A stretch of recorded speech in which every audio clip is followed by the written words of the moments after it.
E aí, Nádia? Boa noite, Tudo tudo bem? tá Boa ouvindo? noite. Tô sim. Então tá bom, então. Vamos só esperar uns minutinhos aqui para a gente ir aguardando os interessados na live. Tá Ok. acessando. Tá ouvindo bem aí? O som tá bom? Tá, tô ouvindo bem. E você daí? Então tá bom. Tá dando para me ver direito? A iluminação tá boa? Tá, tá ótimo. Tá bem, então. Então, Nádia, é isso aí. Bom, vamos esperar só mais um pouquinho aqui. Tem gente entrando aí. Entrando, né? E no mais, tá tudo Tá- bem? Ué, graças a Deus, sim. Tem muitas tarefas, né, de casa, que em casa a gente arruma tarefa o tempo todo, os meninos com aulas online, um de manhã, outro à tarde, agora semana de avaliação, aí sobrecarrega a internet, É enfim, verdade. é, É isso mesmo, porque esse tempo de pandemia com as crianças em casa, parece que o trabalho dobra, né? dobra. A gente tem que se desdobrar, inclusive. É almoço, é jantar, é alimentação. E, assim, é um desafio, né, essa questão da educação online também. A gente vê que muitas fragilidades do sistema mesmo, da falta de conhecimento dos pais, das próprias crianças, o tanto de ferramenta tecnológica que a gente tem disponível a nosso favor e a gente desconhece, né? É verdade, Então, até na quarentena a gente aprendeu muita coisa. Nossa Senhora, a gente não queria que estivesse dessa forma, né? Vidas perdidas, mas infelizmente é um cenário aí que a gente tem que superar, né? é verdade. Bom, a gente está vivendo realmente um momento muito difícil no Brasil, né? E inicialmente deixa eu te apresentar aqui para quem já está nos acompanhando. A Nádia Sudário, geógrafa, né? Mestre em engenharia civil, e doutora em geografia urbana, com ênfase em mobilidade urbana e especialista em engenharia de tráfego. Você atua como consultora para municípios, né, Nádia? E Sim, já fez muitos trabalhos aí voltados para a mobilidade urbana. Te conheci, inclusive, até num bate-papo aqui na Câmara Municipal de Caldas Novas, né? Em que depois eu tive a oportunidade também de te convidar e você participou conosco aqui do seminário sobre desenvolvimento urbano e mercado imobiliário, em que o tema até inclusive se abordou até um pouco mais amplo, né, que foi os planos diretores, que era um tema importante aí para os municípios. Na época, inclusive no ano passado, aqui em Caldas Novas, iniciou-se a discussão sobre o plano diretor, né? E eu, como advogado atuante e dedicado aos estudos aí do desenvolvimento urbano, foi um evento interessante, né, que a gente organizou aqui e foi bacana para a gente difundir aí o conhecimento nessa área do plano diretor. Bom, a gente está vendo aí um momento de pandemia no Brasil, muitas pessoas aí, né, dependem do transporte público urbano, então o tema que nós vamos falar aqui é da mobilidade urbana, inclusive a mobilidade urbana até com foco mais nas cidades turísticas, que infelizmente foram cidades que estão sofrendo um enorme baque aí com o problema do coronavírus, né? Realmente as cidades turísticas elas vão ter que se reinventar para pós-pandemia conseguirem retomar as atividades e o desenvolvimento de forma mais rápida. Nádia, então vamos iniciar nosso bate-papo aí. Eu acho que a gente pode começar falando um pouco sobre a questão do Plano Nacional de Mobilidade Urbana, né? É uma lei federal, ela, de certo modo, desde 2012 que ela existe, mas por muito tempo ela vem sendo adiada para que os municípios apliquem ela na prática, desenvolvam seus planos municipais.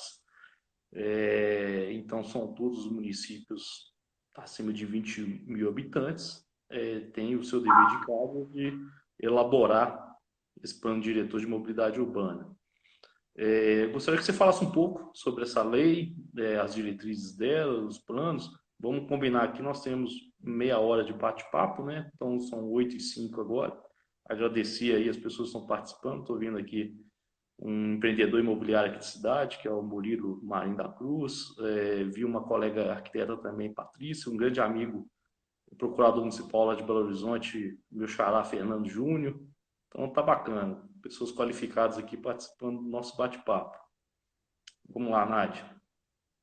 Então, a Política Nacional de Mobilidade Urbana, ela foi instituída em lei, a Lei 12.587, no ano de 2012, e ela coloca como obrigação os municípios com mais de 20 mil habitantes a elaborarem os chamados planos de mobilidade urbana, né?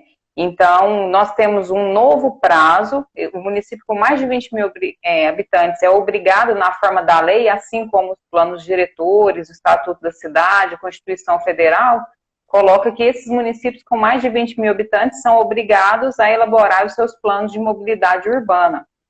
Só que nós temos hoje uma medida provisória recente de novembro do ano passado que prorrogou o prazo. Já foi prorrogado 2015, 2016, 2019 e agora, em função da pandemia também, já tem uma outra medida provisória fazendo essa prorrogação de prazo que eles colocam aí nos municípios com até 250 mil habitantes. Eles têm que fazer os seus planos de mobilidade até abril de 2023 e os municípios com mais de 250 mil habitantes até abril de 2022. Então, prorrogou mais um prazo, né, para o município aí com mais de 250 mil e aqueles até 250 mil até abril de 2023. Do ponto de vista prático da gestão, né, é bom essa prorrogação de prazo, entretanto, o município acaba perdendo a qualidade de vida, porque o plano de mobilidade ele vai falar dos deslocamentos dessas pessoas nas manchas urbanas, bem como entre as cidades, né, e entre as regiões. Então, a gente tem esse ponto positivo e negativo ao mesmo tempo. O que a gente vê é que o governo federal ele coloca mais um plano a ser executado obrigatoriamente pelos municípios, mas às vezes fica refém, né? O município fica refém da ausência de conhecimento sobre o que é esse plano e o que ele deve conter, e da mesma forma o governo federal às vezes não dá a devida ferramenta de trabalho e às vezes a falta de recurso para elaborar o próprio plano de mobilidade urbana. Então, é um plano muito importante, assim como de saúde, de saneamento, de habitação, o plano diretor. Ele vem falar do deslocamento dessas pessoas, da organização dos veículos no território das cidades e entre os municípios. Entretanto, fica ausente essa formação, né? Como eu vou elaborar o plano de mobilidade em determinados municípios? Quem são as pessoas que têm que compor? É no mesmo molde do plano diretor ou não, né? Então, às vezes, o município ele fica refém, só vai prorrogando prazos, mas o problema de fato é capacitar o município para fazer os seus planos de mobilidade. E o que acontece? O plano de mobilidade é obrigatório para você requisitar recursos na esfera federal. Então, o município que não tiver o plano de mobilidade, no caso era até abril do ano que vem, né? Agora ele tem esse prazo até 2022, 2023, ele vai ficar impedido de receber recursos da esfera federal para ações e projetos de mobilidade urbana. Então, por que é obrigatório ter o plano? Porque é justamente no plano de mobilidade que a gente vai estabelecer as ações prioritárias para o deslocamento das pessoas, o ordenamento desse espaço, principalmente na questão do trânsito, na questão do transporte. E eu não vejo a obrigatoriedade uma questão negativa, mesmo porque o plano ele vai organizar e ordenar essas ações, então a gente não vai ter mais ações que sejam pontuais ou que sejam fragmentadas. Por exemplo, houve uma certa época, aí, uns 8 anos atrás, todo município que a gente chegava tinha rampa de acessibilidade na esquina. Mas a calçada não era acessível, a calçada do vizinho já tinha outro pavimento, então eram ações que não eram fragmentadas e acabavam descompartilhando aí a mobilidade como um todo. Então, e mobilidade, acessibilidade vai muito além da rampa de acessibilidade na esquina. O meu município não vai ser denominado acessível somente com rampas de acessibilidade em 100% de esquinas, né? Então, vai muito além disso. E o plano de mobilidade, ele tem alguns temas prioritários que têm que ser elaborados, obrigatórios, instituídos aí pelo extinto Ministério das Cidades, né? Hoje Ministério do Desenvolvimento e Integração e Infraestrutura, que é os chamados modos não motorizados, mais os motorizados, as ações de acessibilidade e a questão do transporte coletivo. Não é que um é mais importante que o outro, né? Mas as ações de mobilidade, independente do município, tem que priorizar, por exemplo, os chamados modos não motorizados, que seria o pedestre, as questões das calçadas, o ciclista, talvez entraria aí a questão do patinete, dependendo de cada município, os aplicativos de transporte. No segundo momento, o transporte coletivo por ônibus ou por outro modo de transporte, né? Não necessariamente é obrigatório ter o transporte, talvez um município, por exemplo, que a gente já prestou consultoria, ainda é forte o tráfego de carroça, tração animal. Então, não é simplesmente chegar no município e proibir esse tipo de transporte. Eu tenho que inserir no contexto do município e organizar esse tipo de transporte com os demais transportes, né? E também vem retomar alguns aspectos, revisar alguns aspectos, por exemplo, do plano diretor, dos novos loteamentos, questão de pavimentação, a questão das calçadas, como já foi mencionado, as ciclovias. Às vezes também a gente tem os falsos paradigmas, né? Aqui a ciclovia não vai dar certo. Não é que não vai dar certo. Talvez não é ofertada e a pessoa não utiliza a bicicleta justamente porque não tem segurança na via, não tem sinalização para esse modo de transporte. Então, o plano de mobilidade, além de ser obrigatório para os municípios com mais de 20 mil habitantes, é pré-requisito para requisitar recursos da esfera federal para as ações de mobilidade. E também tem esses temas, né, que eles colocam como não motorizados e motorizados, além do sistema viário. Aí entra a importância do plano diretor, que é justamente o ordenamento da expansão urbana, né? Então entra o uso e ocupação do solo, entra aspectos de edificação que podem ser melhor trabalhados na mobilidade, casando com as questões, né, do tráfego de veículos e pessoas também. Então, tem município, por exemplo, que nem tem plano diretor ainda, não é obrigado na forma da lei, mas são municípios nas categorias especiais, aí onde entra, né, a questão turística, religiosa, do patrimônio histórico. Então, a gente também defende o seguinte, que não é porque o município tem mais ou menos de 20 mil habitantes que ele não tem que fazer o seu plano. É muito importante que se faça o plano independente do universo populacional. Então, a gente tem que observar os aspectos locacionais de cada cidade. E o turismo é uma atividade econômica que fomenta várias cidades no nosso país. E como é que será que está, né, essa mobilidade em cidades turísticas? Então, eu vou trazer aqui um pouco da realidade nossa aqui de Caldas Novas, que a gente observa no dia a dia e que a gente fica um pouco preocupado como que vai ser organizado essa mobilidade urbana no município. Tem alguns pontos aqui. Primeiro, o ponto-chave que você falou aí é a questão do planejamento, né? De se fazer um bom planejamento para instituir esse plano de mobilidade. Não adianta só apenas instituir uma lei se a lei não for aplicável ao caso concreto aqui do município, não fizer um estudo, um levantamento de quais são as potencialidades em relação ao município para um melhor plano de mobilidade para o desenvolvimento da cidade. Bom, tem alguns pontos aqui que eu observo na cidade turística como Caldas Novas que eu acho que criam dificuldades até para o público de turistas que aqui visitam a cidade. Um dos principais pontos é a questão da sinalização precária e a dificuldade de acesso que as pessoas encontram por ausência dessa sinalização mais adequada. Outro ponto é a questão da sinalização semafórica, por exemplo, que ela tem uma incongruência muito grande aqui de tempo de semáforo, formas de definição de caminhos onde a rua vai passar, se é mão, se é contramão, é muito confuso. Então, isso acaba criando uma dificuldade na circulação do trânsito. observo também, além dessa questão da falta da sinalização, você não traça aqui estudos pré-temporada, em que aumenta muito o número de turistas aqui na cidade, e o trânsito fica um pouco complicado. Então, eu queria que você falasse um pouco assim como que é possível a gente trabalhar isso daí. E um outro ponto importante também de Caldas Novas, que Caldas Novas, como cidade turística, não possui um transporte público adequado para atender tanto a população daqui da cidade quanto os turistas.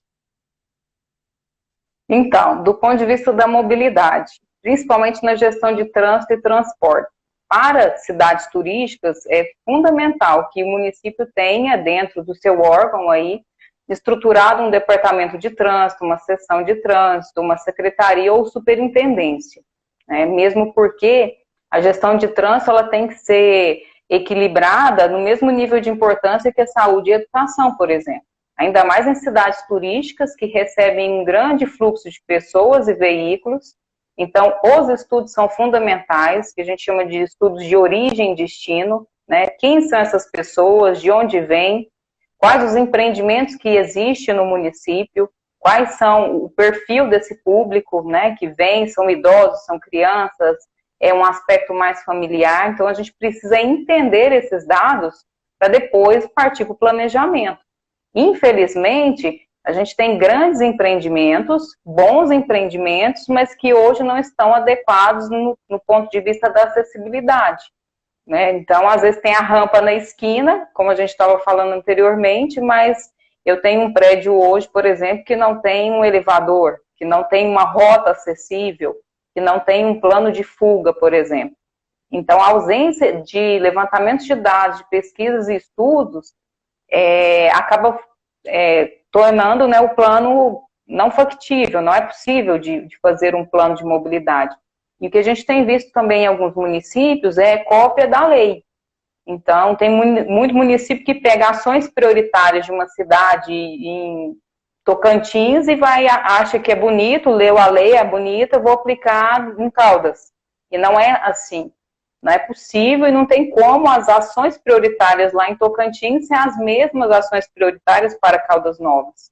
Principalmente porque o gestor ele tem que respeitar os seus munícipes. Quem são os seus munícipes? Quais as demandas populares? Você tocou num ponto que é o que realmente não acontece, que infelizmente é um dos objetivos lá previsto na lei do plano de mobilidade, a participação, a mobilização social na construção do seu plano.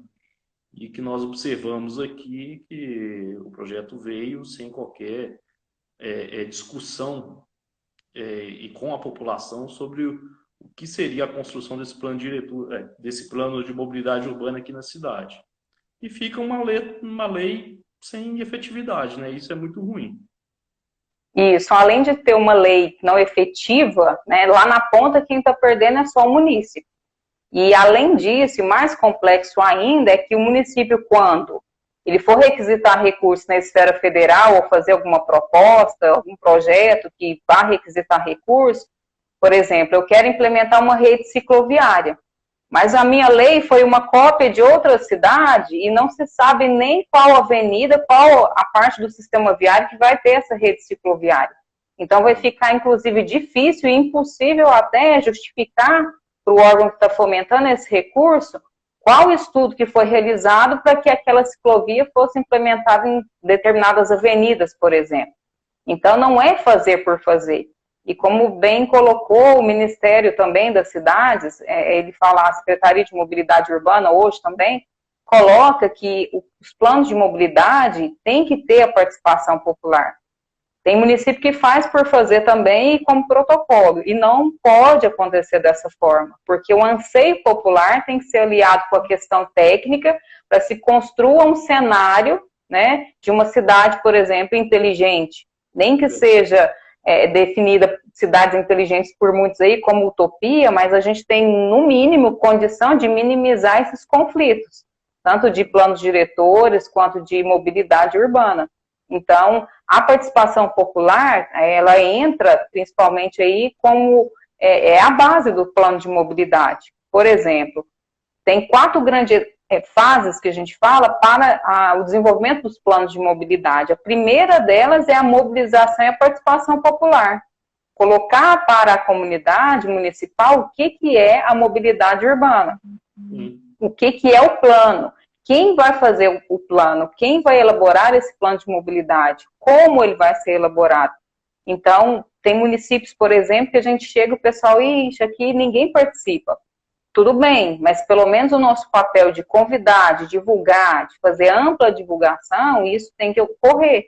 E quando a gente tem feedbacks, né, entre o governo municipal e a população, a gente ganha credibilidade com a população, e a população está sendo ouvida, a população está sendo estudada, e a gente precisa identificar de fato quais são os problemas. Contar carro, contar pessoas é muito fácil, mas fazer uma análise, uma percepção, né, de como está o sistema viário, por exemplo, quais são as áreas de conflito de tráfego, de trânsito, o perfil do usuário, do condutor é que vai meditar. Hoje a gente tem softwares de simulação, a engenharia e arquitetura tem solução para tudo, mas se o fator humano não for analisado e não for respeitado, a gente não vai ter plano de mobilidade eficaz e eficiente para aquele município. E o mais complexo ainda é que lá na frente eu vou requisitar recurso, eu tenho um plano de mobilidade? Sim. Qual lei? Número tal. Eu preciso de recurso para pavimentação. Tudo bem, mas quais são as áreas de pavimentação que a população colocou que é prioritária? Porque a gente não tem recurso para pavimentar tudo, e do ponto de vista ecológico e sustentável, a gente não pode pavimentar tudo, né? Então a gente tem que ter esse equilíbrio também, da mobilidade, da educação, da sustentabilidade. Enfim. É isso mesmo. Você tocando aí nesse ponto aí da participação popular, teve uma questão aqui em Caldas Novas que foi muito sensível, e a população compareceu em peso à Câmara Municipal, pressionando os vereadores contra uma legislação que diz respeito sobre a área azul, ou as conhecidas zonas azuis. O município não dispõe de mobilidade urbana eficaz, não dispõe de transporte público coletivo e visando, ao meu entender, não o interesse público, né, porque nem ouviu a sociedade, não ouviu as pessoas aqui de Caldas Novas, e resolveram instituir uma contratação de uma empresa para explorar o estacionamento rotativo, conhecido como a Zona Azul. Isso causou uma repercussão muito negativa aqui no município e gerou até, de certo modo, um impacto até no comércio local e até um impacto até em relação ao turismo também. Isso tudo reflexo de uma falta de planejamento, porque não quer dizer que a área azul, a zona azul, seja o bicho-papão da história. Eu não acredito que seja isso. O que acredito que houve de equívoco foi a falta de planejamento, a falta de ouvir a população sobre como a melhor forma de instituir uma área azul ou uma zona azul para, de fato, atender a sua finalidade, que é ordenar o trânsito, melhorar a questão do acesso às vagas de estacionamento, e não com o intuito tão apenas de arrecadação. Para você ter uma ideia aqui, o contrato, até eu como advogado, fui um advogado voluntário, entrei com uma ação popular em nome de um vereador aqui da cidade, que é o Círio Junqueira. Essa ação está ainda prosseguindo, discutindo o desvio de finalidade da contratação dessa empresa, aí discutindo até questões sobre a forma como foi feita a licitação, de exploração da Zona Azul, que, ao meu sentir, não trouxe benefício para o município. Muito pelo contrário, ela só tem o objetivo mesmo de explorar financeiramente a população aqui da cidade. Gostaria que você falasse um pouco a respeito disso, se puder. Certo. Então, se houvesse, né, a participação popular de forma efetiva antes de tudo isso, obviamente a população não é questão de aceitar mais fácil, mas ela entenderia o porquê dessa ação, né, municipal. A Superintendência de Trânsito local, com esse discurso e esse diálogo com a comunidade, traria a importância da Zona Azul, do estacionamento rotativo, no caso de Caldas Novas, sem gerar tanta especulação, tanto impacto. uma vez que, e se o plano de mobilidade tivesse sido concretizado anteriormente a essa ação, né, a gente não teria tanto conflito de interesses ou conflito de entendimento e ausência de informação. Porque a zona azul, o estacionamento rotativo, ele vem como uma ação para equilibrar e tentar, o objetivo maior é dar rotatividade nas vagas de estacionamento. Porque hoje, se a gente pegar toda a frota de qualquer município e tentar estacioná-la ao mesmo tempo, no mesmo período, não tem vaga para todo mundo. E eu costumo dizer que o estacionamento rotativo ele já nasce reduzido também, porque é um número X de vagas. Então, se eu não tiver um diálogo com a comunidade, se eu não tiver informação de como utilizar, por que determinada área está tendo esse tipo de atividade, né, de rotativo, por que tem tarifas diferenciadas, por que tem município que o idoso paga, tem município que não paga. Então, é esse discurso, esse diálogo com a comunidade, quando da construção dos planos de mobilidade, que é fundamental. Tem município, por exemplo, que coloca como ação não prioritária a instituição de Zona Azul, mas coloca como uma projeção futura. Se porventura aumentar uma frota, se porventura o eixo comercial, né, as principais vias, o trânsito e o comércio é extremamente dinâmico. Então, às vezes, você planeja ali de forma bem intuitiva e, de repente, a dinâmica do trânsito, principalmente em Caldas Novas. No final de semana é uma coisa, durante a semana é outra coisa. Ao longo dos meses e ao longo do ano, a gente tem as sazonalidades, as rotatividades. Então, talvez faltou aí esse diálogo, de fato, com a comunidade e o respeito ao próprio perfil de Caldas Novas, né? Então, não é que o rotativo é uma questão negativa, muito pelo contrário, é uma questão importante até mesmo para movimentar o comércio, mas a gente tem que entender, por exemplo, qual é o horário de maior pico, né? Então, eu precisava otimizar a questão das horas máximas, das horas mínimas, se é possível fazer uma tarifa social.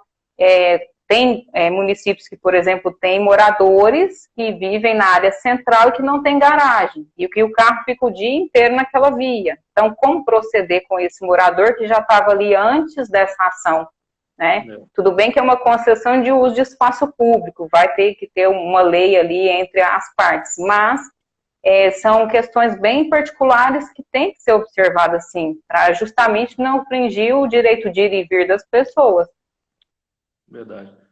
Então, aí em relação à questão da cidade turística aqui, nós estamos no mês do Maio Amarelo, né, que está sendo difundida aí a divulgação da segurança no trânsito. Aqui em Caldas Novas, especificamente, alguns fatos me chamam muita atenção, principalmente na circulação de motociclistas. Muitas vezes, eu acredito que sim, pela ausência de um transporte público coletivo eficiente, que muitas pessoas acabam arriscando as vidas próprias e a dos seus próprios filhos.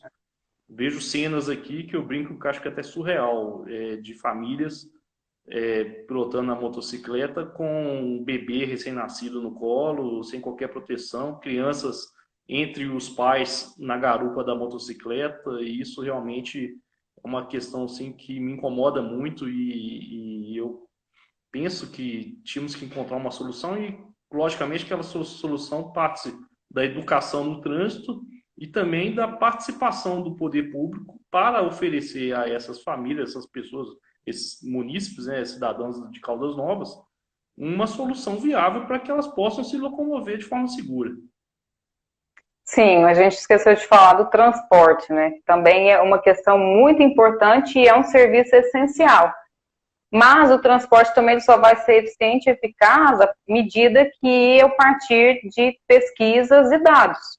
O que, infelizmente, a gente tem no cenário nacional é empresas que querem lucro, nada mais. Então, eu também preciso entender quem são as pessoas que vão usar esse transporte coletivo, de onde elas vêm, para onde elas vão, qual é a frequência de viagens, né? Quais são os bairros mais afastados do centro, aonde está localizado, por exemplo, as escolas, as unidades de saúde, onde essas pessoas vão. Então, a gente tem aspectos e elementos que a gente fala de pesquisa origem e destino, a gente fala de pesquisa domiciliar, que às vezes a pessoa ela faz uma parte do seu trajeto de carro e, de repente, isso acontece em grandes cidades, né? Ela pode utilizar ciclovias, ela pode utilizar transporte, metrô, enfim. Então, é aquilo que a gente sempre fala, tem que respeitar a particularidade do município e fazer as pesquisas do transporte, entender o perfil do usuário e, a partir da que a gente chama de pesquisa também de intenção de viagens, a gente consegue planejar as rotas, os itinerários, né? Que é a rota mais os horários de cada linha de transporte. O que muita gente vê para ser eficiente. Para as empresas e ser eficiente, né? Realmente tem que fazer esse levantamento. E o que acontece às vezes? Na maioria dos casos, o transporte para ela embarcar está bem longe do seu ponto, da sua casa, por exemplo, e aonde ela vai ficar está mais longe ainda de onde ela precisa chegar. Então é aquela questão, né? Não me leva aonde eu preciso ir. Também não me escutou para que fosse feito o planejamento, né? Então, as pesquisas, elas são fundamentais nessa questão. E a ineficiência de um sistema de transporte acaba ganhando outros sistemas, né? Então, por exemplo, a moto, ela é menor, ela é mais veloz, entretanto, em dias de chuva, como que eu vou ter uma mobilidade, né, um deslocamento com moto? A moto tem aquela discussão ainda, é um transporte de passageiros ou é um transporte individual? A moto, por exemplo, será que ela é acessível para o idoso, para a pessoa com deficiência? Então, a gente precisa analisar todos esses modos de transporte, tem espaço para todo mundo dentro da cidade, mas a gente precisa ordenar, né, até onde cada um pode ir, e acaba que a ineficiência de um sistema, o outro vai ganhando força. O meu município, por exemplo, a gente teve grandes problemas com relação ao mototáxi. Sim. Então, nós tivemos que regulamentar, teve que fazer algumas restrições, porque estava impactando no índice de acidentes, na segurança do próprio usuário, né? Então, finanças públicas, né? Porque você tem uma elevação de trânsito de um veículo que, em tese, tem um risco maior e você acaba impactando até na saúde também, né, do município. Sim, e para resolver, entre aspas, isso, ou tentar minimizar o conflito, é aquilo que você bem colocou inicialmente, a educação.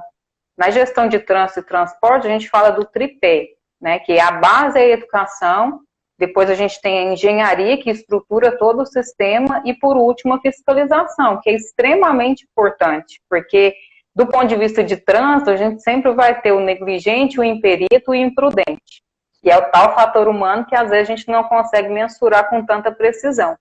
Então, eu posso ter a melhor engenharia, melhor tecnologia, por exemplo, e ter um indivíduo que vai passar no meu tempo de verde e vai ter uma colisão. Então, a gente precisa intermediar o anseio popular, a engenharia, a fiscalização. Tem município que tem toda e completa engenharia, mas o trabalho de fiscalização, que às vezes ainda está com a polícia militar, ou às vezes é através do agente de trânsito, ou do guarda municipal, não é bem trabalhada. E tem aquele estigma, né, da indústria da multa, do agente de trânsito que só sabe multar. Não, pelo contrário. O agente de trânsito, ele faz sim um trabalho de educação, um porta-a-porta escola, e a multa é a consequência, infelizmente, daquilo que não foi, né, levado a sério em forma de lei. E a gente precisa mudar alguns paradigmas, né? Eu não uso o cinto de segurança porque o guarda vai me multar. Eu tenho que usar o cinto de segurança primeiro para a minha segurança, né? Então, às vezes, deturpa o discurso e a gente acaba verificando os impactos na sociedade como um todo. Verdade. Nádia, já estamos aqui 8h30, né? 8h34, tudo. Para Caldas Novas, assim, na sua percepção, gostaria de saber a sua opinião, assim, você conhece aqui, você já frequenta aqui também, né? E na sua visão, assim, Caldas Novas é uma cidade que tem possibilidade de ter um transporte público coletivo eficiente? Se partir do pressuposto que ocorrerão pesquisas, né, e estudos mais técnicos, é possível sim, toda e qualquer cidade, além do transporte ser um serviço essencial. Mas ele só vai ser eficiente e eficaz a partir do momento que eu realizar as pesquisas devidas, eu ouvir a população, verificar essa população de onde ela está, para onde ela deseja se deslocar. E mais ainda, a gente tem o panorama, né, da população e da frota flutuante. Então, essa população que vem até Caldas Novas de carro, será que ela tem a possibilidade de ter um transporte do empreendimento turístico que ela está para a área central e vice-versa? Então, se eu tiver esses estudos desses volumes, né, de pessoas, enquanto atividade turística mesmo, independente disso, o transporte é um serviço essencial para a população, mas o fato de ser uma cidade turística, eu tenho que fazer 3 ou mais pesquisas, né, entender essa população, porque acaba impactando na poluição sonora, na poluição do ar, quantos veículos, né? Eu tenho certeza que no final de semana, de quinta a domingo, a frota veicular de Caldas triplica, né? Então, não vai ter espaço para todo mundo, não vai ter zona azul para todo mundo, então a eficiência de um transporte, ela vai ocorrer sim, e toda cidade tem essa possibilidade, sim, de ter um transporte eficiente, mas para isso eu preciso entender a população e os seus deslocamentos. Verdade. Outro ponto que eu queria chamar a atenção novamente, que eu acho que assim, com pequenas ações, muito simples e com custo relativamente baixo, você consegue melhorar muito o trânsito de uma cidade. Realmente aqui, Caldas Novas, uma das deficiências que eu sinto enorme é em relação à sinalização. Eu quero ir de um destino X a um destino Y. Eu não consigo, hoje, graças a Deus, tem as ferramentas de tecnologia que ajudam bastante, mas com certeza a orientação através da sinalização adequada e bem sinalizada, indicando novas rotas, rotas mais eficientes. Se eu quero ir de um bairro setor Bandeirante para o setor lá da Lagoa Quente, por exemplo, que eu consiga ter um trânsito melhor dentro da cidade. Sim, o perfil, né, da cidade turística, inclusive, o município deve receber recursos, né, de outras instituições, pelo fato de ser turístico. Então, a sinalização turística ela é fundamental até para garantir, né, que outras pessoas, que o turista mesmo se sinta bem, que ele se sinta orientado, que ele se sinta com segurança no município, é até um ponto de credibilidade para ele retornar ao município ou não, né? A ausência de sinalização de trânsito, além de ser, né, uma questão extremamente complexa, não pensando no turista, mas pensando inclusive no munícipe que vive em Caldas Novas, que às vezes não consegue conviver com o turista de forma positiva, justamente porque tem algum estresse, né, estaciona na porta da garagem, não tem sinalização devida. Então, a gente precisa ter esse diálogo, inclusive, com o munícipe, o gestor, os atores sociais de Caldas Novas. Talvez pensar uma Caldas Novas 2050, por exemplo, quais são as ações turísticas que o município pode fomentar, mas, paralelo a isso, né, entender quem é esse turista, de onde ele vem, como ele se desloca. Tem a questão do aeroporto municipal, que precisa rever grandes aspectos, né, do ponto de vista da cidade turística, da acessibilidade como um todo. Será que tem um transporte que sai do aeroporto e vai para os empreendimentos mais frequentados? Talvez seria possível fazer, nem que seja uma linha de transporte preliminar que perpassasse por todos os principais empreendimentos, depois fizesse a rota inversa, né, com origem e destino no aeroporto. Então, são várias ideias que a gente, né, enquanto turista, também observa no município. É isso, Nádia. Nádia, eu quero te agradecer muito, né? Espero que as pessoas aí que tenham participado tenham gostado aí do nosso bate-papo. Acho que a gente tem que debater essas ideias aí, trazer bons exemplos de outras cidades também, né? A gente vê outras cidades que conseguiram. Eu dou um exemplo de Curitiba, que eu acho que é um exemplo referência tanto no Brasil quanto no mundo.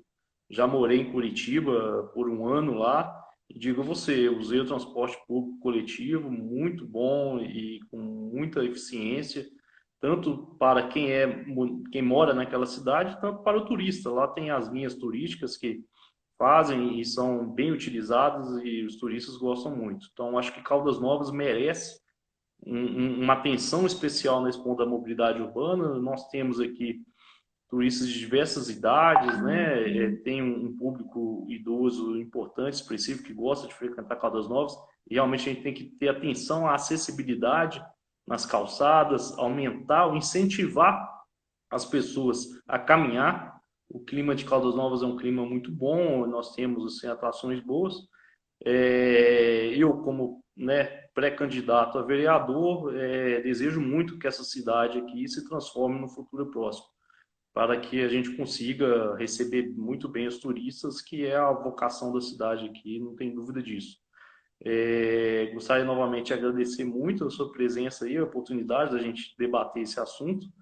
E vamos marcar uma outra live aí, com certeza, que vai ser um sucesso. Vamos sim, eu estou sempre à disposição, né? E enquanto turista aí, quase vizinha aí da cidade, a gente vê potenciais, sim, é possível. Parceria público-privadas, grandes empreendimentos, loteamentos, né? Que podem sim realizar projetos em parceria com a prefeitura e não fazer um plano por fazer. Né? Então, a gente precisa de ações concretas e lembrar que a gente nasceu com mobilidade reduzida, enquanto bebê, no braço da mãe, num carrinho, no andador, né, por exemplo. Ganha-se autonomia no deslocamento enquanto adulto. Nesse intervalo, está todo mundo sujeito a sofrer um acidente de trânsito ou adquirir uma doença, uma patologia, e ter a sua mobilidade reduzida de forma temporária. E se isso não acontecer, o final da vida de todos nós, né, nós também seremos idosos, que é uma outra categoria de pessoa com mobilidade reduzida. Então, não é pensar a cidade só no idoso, no cadeirante, né, é pensar a cidade, inclusive, para a gente mesmo. Por mais que ela tenha esse perfil turístico, que recebe várias pessoas de vários locais, né, inclusive do exterior, então a gente precisa entender o perfil desse turista e precisa entender também o munícipe, que às vezes, né, fica às vezes contrariado com a questão do turismo, é só comércio, só venda, e acaba esquecendo do morador que está ali cotidianamente, né, sofrendo às vezes com questões básicas de saneamento, de pavimentação, de iluminação pública, né, então não é pensar só no turista ou pensar só no morador, é pensar na cidade enquanto potencial. Ferramentas, a gente tem várias ferramentas, engenharia, arquitetura, está faltando só entender essa população, entender os anseios populares para que ações que às vezes já estão acontecendo, que não são nem publicadas, né? A população não tem nem conhecimento. E às vezes quando tem, já foi executado, aí a população não consegue participar mais e ficam ações fragmentadas, não tem um planejamento global. Né? E assim, eu tenho um carinho muito grande por Caldas Novas, desde pequena a gente frequenta a cidade e está crescendo. Toda vez que eu vou em Caldas Novas é um loteamento, né, novo. Eu gosto muito da frase do meu amigo Roberto Paiva, que é de São Paulo e está residindo há uns 2 anos aqui em Caldas Novas. Então ele fala assim, ó, tem que fazer certo para dar certo. A gente tem que começar certo. Se não tivesse planejamento, não tivesse levantamento, eu brinco assim que eu falo, gente, só dá para começar a fazer um projeto novo com informação, com dados. A gente precisa fazer esse levantamento de dados, a gente precisa saber de onde começar para onde queremos ir. E realmente espero que no futuro breve aí, Caldas Novas, os administradores públicos se empenham nesse raciocínio de que a gente não tem que ficar aqui só tapando buraco, não. Nós temos que pensar, como você disse aí mais cedo, Caldas Novas 2050, Caldas Novas 2100, para a gente fazer o desenvolvimento adequado aqui e sustentável. Sim, e com certeza o município, a cidade tem vários atores sociais com brilhantes ideias, brilhantes concepções e não são escutados, né? Verdade. Então, identificar esses atores, identificar, inclusive, o funcionalismo público. A gente tem brilhantes arquitetos, engenheiros, demais profissionais que estão ali todo dia no cotidiano fazendo ações que, né, e não são escutados também. Então, essa discussão entre esses atores, entre esses funcionários, é fantástico, porque o funcionário está ali todo dia. Então, eu costumo dizer que dentro de prefeitura a gente sabe o que fazer, como fazer e aonde. E às vezes forças ocultas não deixam, né? Então, tem que romper esse paradigma. E eu acredito que o anseio popular por cidades mais inteligentes, cidades mais concretas, isso está mudando. Então, está surgindo novas lideranças, está surgindo pessoas com vontade de se aliar, de fato, a quem diz direito, bem como aqueles que querem uma cidade melhor, uma cidade com qualidade de vida, e a gente conseguir construir políticas urbanas públicas inteligentes. Então, eu tenho um carinho por Caldas, estou